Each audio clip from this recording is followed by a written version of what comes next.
ஓம் முருகா போற்றி, ஓம் கந்தா போற்றி, ஓம் கடம்பா போற்றி. கூடிய விரைவில் ராஜ வாழ்க்கை வாழப்போகும் மிதுன ராசிக்காரர்களுக்கு மிகப்பெரிய அதிர்ஷ்டம் காத்து கொண்டிருக்கிறது. பொதுவாகவே மிதுன ராசிக்காரர்கள் பற்றி பேசத் தொடங்கினால் அவர்களின் மேன்மை, தனித்துவம், அறிவுத்திறன் என்று எல்லாமே அளவு கடந்த ஒளிமயமான வைரம் போல தெரிகிறது. இந்த ராசியில் பிறந்தவர்கள் சாதாரண மனிதர்கள் அல்ல, அவர்கள் உலகையே ஆளும் வல்லமை பெற்றவர்களாக பிறக்கிறார்கள் என்று கூட சொல்லலாம். அதேபோல் மிதுன ராசிக்காரர்கள் பிறப்பிலேயே அசாதாரணமான அறிவாளிகள். மற்றவர்கள் 10 வருடங்கள் சிந்தித்தால்தான் அடையும் யோசனைகளை இவர்கள் கண்ணிமைக்கும் நேரத்தில் கண்டுபிடித்து விடுவார்கள். இவர்களின் மூளை என்பது ஓடும் நதி போல் என்றும் புது புது சிந்தனைகளால் குளிர்வித்து கொண்டே இருக்கும். மேலும் இவர்கள் வாய் திறந்தால் அதை கேட்பவர்கள் மயங்கி போகாமல் இருக்க முடியாது. ஒரு வார்த்தையால் கோபம் கொண்டவரை சிரிக்க வைப்பார்கள். ஒரு புன்னகையால் உலகையே தங்களுடைய பக்கம் இழுத்து விடுவார்கள். இவர்களின் பேச்சு காந்த கவர்ச்சியை விடவும் வலிமையானது. அதிலும் முக்கியமாக மற்ற ராசிக்காரர்கள் ஒரே விஷயத்தில் வல்லமை பெற்றவர்களாக இருப்பார்கள். ஆனால் மிதுன ராசிக்காரர்கள் பல துறைகளிலும் பிரகாசிப்பவர்கள். எழுத்து, கலை, அறிவியல், வணிகம், அரசியல், எந்த துறையிலும் இவர்களை விட முன்னிலை யாருக்கும் கிடையாது. எங்கு சென்றாலும் இவங்கதான் முன்னோடி என்று உலகம் சொல்லும் அளவுக்கு உயர்வை அடைவார்கள். மேலும் இவர்கள் இருக்குமிடம் உயிர்ப்பிப்புடன் இருக்கும். தனிமை, சோகம், சலிப்பு என்று எதுவும் மிதுன ராசிக்காரர்கள் அருகில் இருந்தால் சாத்தியமில்லை. அவர்களின் சிரிப்பு ஒரு கீதம் போல, அவர்களின் நட்பு ஒரு பொக்கிஷம் போல, அவர்களின் அன்பு ஒரு அற்புத ஆசீர்வாதம் போல இருக்கும்.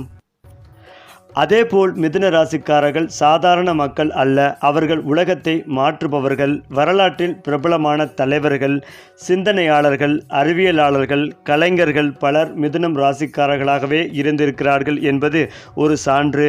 இவர்களின் மனதில் பிறக்கும் யோசனைகள் நாளைய உலகின் பாதையை தீர்மானிக்கும் சக்தி கொண்டவை.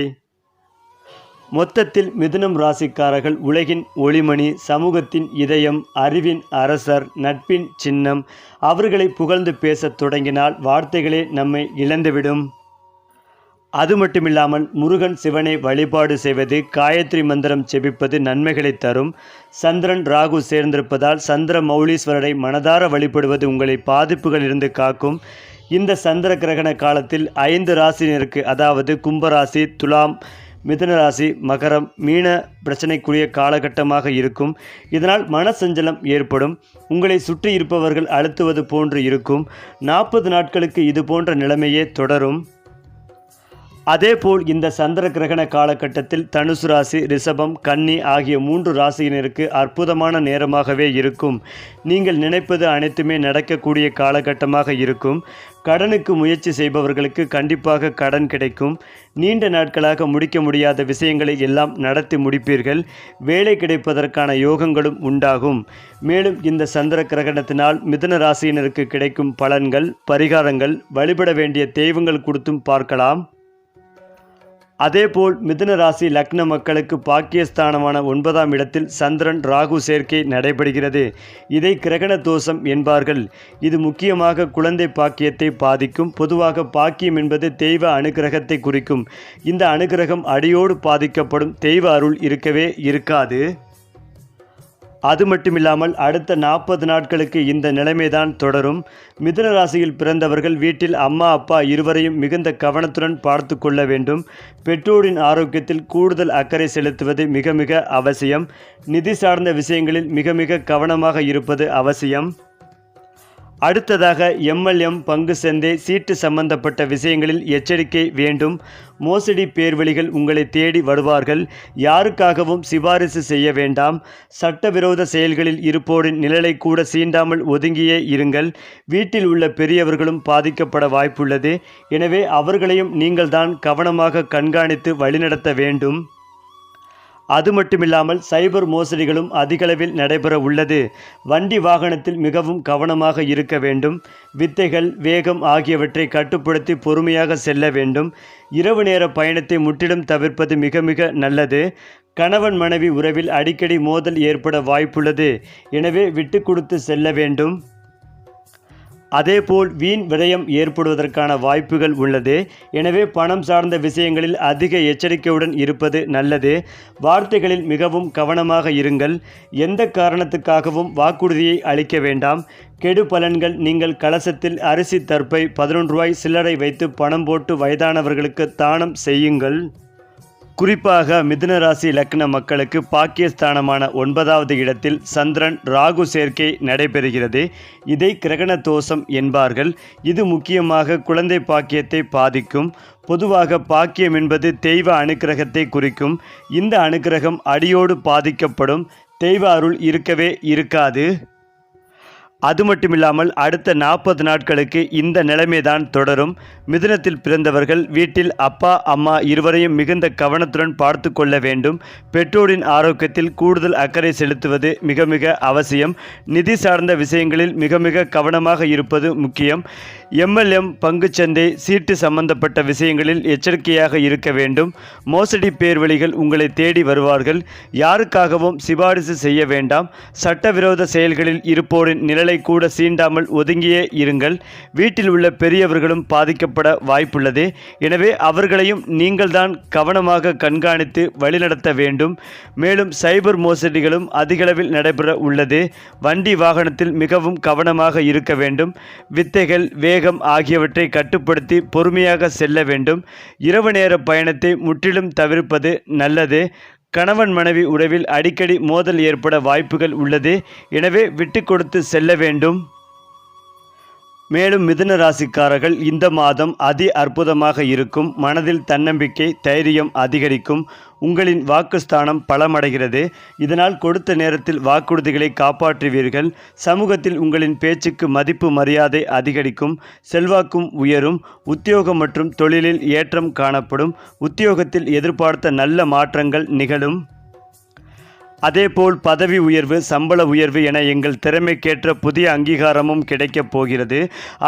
அரசியல் சம்பந்தப்பட்ட துறைகளில் இருப்போருக்கு சிறப்பாக இருக்கும். அரசு சம்பந்தப்பட்ட காரியங்கள் நிறைவேறும். அரசு பணி தேர்வுக்காக முயற்சி செய்வோருக்கு இந்த காலத்தில் நல்ல செய்தி கிடைக்கப் போகிறது. அரசியல்வாதிகளுக்கு மிகப்பெரிய சிக்கல்களை கடந்த அற்புதமான மாற்றங்களால் பதவி பொறுப்புகள் தேடி வரும்.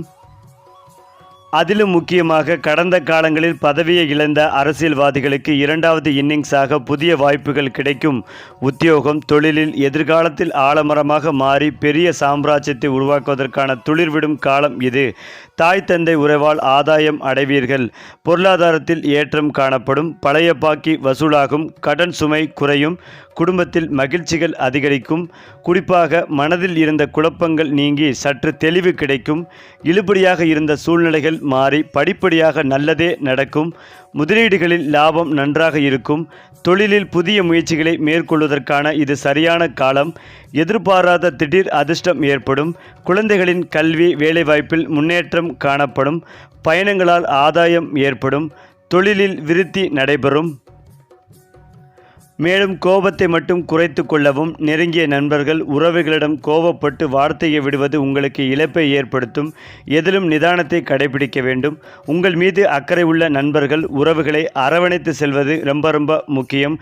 காது மூக்கு தொண்டை விஷயங்களில் கவனமாக இருக்க வேண்டும். வீட்டு அருகில் உள்ள பிள்ளையார் கோவிலுக்கு சென்று வழிபடுவது அனைத்திலும் வெற்றிகளை உறுதிப்படுத்தும். அடுத்ததாக குடும்பத்தில் சிறு சிறு கருத்து மோதல்கள் வந்து போகும். சில வேலைகளை முடிக்க மிகவும் போராடுவீர்கள். வியாபாரத்தில் நிதானம் தேவை. நாடி வந்தவர்களுக்கு இயன்ற உதவியை செய்வீர்கள். ஏனென்றால் செவ்வாயின் கவர்ச்சியான கோணங்கள் உங்களுக்கு வாய்ப்புகளை திறந்து பல சிக்கல்களான தேர்வுகளை வழங்குகின்றன. நீங்கள் ரிஸ்க் எடுக்க வேண்டாம் என்று சொல்வது தவறாக இருக்கும். ஆனால் நீங்கள் ரிஸ்க் எடுத்தால் அதற்கான விளைவுகளுக்கு தயாராக இருக்க வேண்டும். நீங்கள் கட்டுப்பாட்டில் இருந்தால் சிறந்த பலனை பெற முடியும் என்பதை நினைவில் கொள்ளுங்கள். அதேபோல் உங்கள் நிதி நிலைமை மிகவும் சிக்கலானது என்பதில் சந்தேகமில்லை. ஆனால் அது அனைத்தும் மோசமானது என்று அர்த்தமல்ல. உங்கள் செலவுகள் வருவாயை விட அதிகமாக இருக்கும் என்று தெரிய வருகிறது. ஒருவேளை பழைய கடன்கள் உங்களை துரத்த வரலாம். ஒருவேளை உங்கள் அன்புக்குரியவர் ஒருவர் உதவலாம். எதிர்பாராத காரணங்களுக்காக நிகழ்காலத்தை விட கடந்த காலம் உங்களுக்கு அதிக ஆர்வத்தை தருவதாக தோன்றுகிறது. மிகவும் கடினமான தேர்வுகள் முடிந்துவிட்டன. நீங்கள் அதிலிருந்து விலகிக் கொள்வது கூட சாத்தியம். மற்றவர்கள் நீங்கள் கடினமான முடிவுகளை எதிர்கொள்ள வேண்டும் என்று வலியுறுத்தலாம். ஆனால் அவர்கள் சொல்வது சரி என்று அர்த்தமல்ல. சில நேரங்களில் இரகசியமான மனநிலை உங்களுக்கு தாக்கக்கூடும். காதலில் நீங்கள் உங்கள் துணைவுடன் தனிமையில் இருக்கவும் உலகத்தை புறக்கணிக்கவும் ஆசைப்படுவீர்கள். இருந்தாலும் எந்த இரகசியங்களும் விரைவில் வெளிப்படும் என்பதை மனதில் கொள்ளுங்கள். எனவே எல்லாவற்றையும் வெளிப்படையாக வைத்திருங்கள். அதேபோல் சந்திரன் உங்கள் ராசியில் கம்பீரமாக பயணிக்கிறார். அதாவது நீங்கள் வழக்கமான சூழ்நிலைகளில் அதிக கட்டுப்பாட்டில் இருப்பீர்கள். ஆனால் உங்கள் உணர்ச்சிகள் அதிகரிக்கும். எனவே அப்பாவித்தனமான கருத்துக்களை தவறாக புரிந்து கொள்ளாமல் இருக்க மிகவும் நீங்கள் கவனமாக இருக்க வேண்டும். இரகசியத்தை காப்பது மிக மிக அவசியம். ஆனால் நீங்கள் இதில் மிகவும் திறமையானவர். தொழில்முறை சிக்கல்கள் உங்களை சோர்வடைய செய்துள்ளன. ஆனால் புதிய தனிப்பட்ட தொடர்புகள் உங்களுக்கு சாதகமாக அமையும். குடும்ப போட்டியை தொடர்வதா அல்லது இப்போதைக்கு விட்டுவிடுவதா என்பதை நீங்கள் விரைவில் முடிவு செய்ய வேண்டும். மேலும் ஒரே எண்ணம் கொண்டவர்களுடன் இணைவது எப்போதும் முக்கியம். இப்போது அது முன்னெப்போதும் விட மிக முக்கியமானது. உங்கள் உணர்ச்சி சுழற்சியில் ஒரு மாற்றம் ஏற்பட போகிறது. இது உங்கள் எதிர்பார்ப்புகளை குறைக்கும். இதனால் உங்களை சமாளிப்பது மிகவும் எளிதாகிவிடும். இதன் விளைவுகள் உங்களுக்கு பிடித்தமானதாக இருக்கும். மேலும் கடின உழைப்புக்கு நிறைய நேரம் இருக்கிறது. ஆனால் கடந்த கால நம்பிக்கைகளுக்கும் எதிர்கால கடமைகளுக்கும் இடையிலான பதற்றம் காரணமாக உங்களுக்கு சிரமம் ஏற்படக்கூடும். கடந்த காலத்திற்கு நீங்கள் செலுத்த வேண்டிய கடமைகளை செலுத்தி உங்களுக்கு நீங்களே நன்மை செய்யுங்கள். சிறந்த வழிகள் பழைய வழிகளாக இருக்கலாம். பாரம்பரியத்தில் மறைந்திருக்கும் நற்பண்புகள் உள்ளன என்பதும் குறிப்பிடத்தக்கது. சரி, அடுத்தடுத்து இதே போல ராசி பலன்கள் பற்றி தெரிந்து கொள்ள நம்முடைய சேனலை லைக் பண்ணுங்கள், ஷேர் பண்ணுங்கள், மறக்காமல் சப்ஸ்கிரைப் பண்ணிக்கங்க.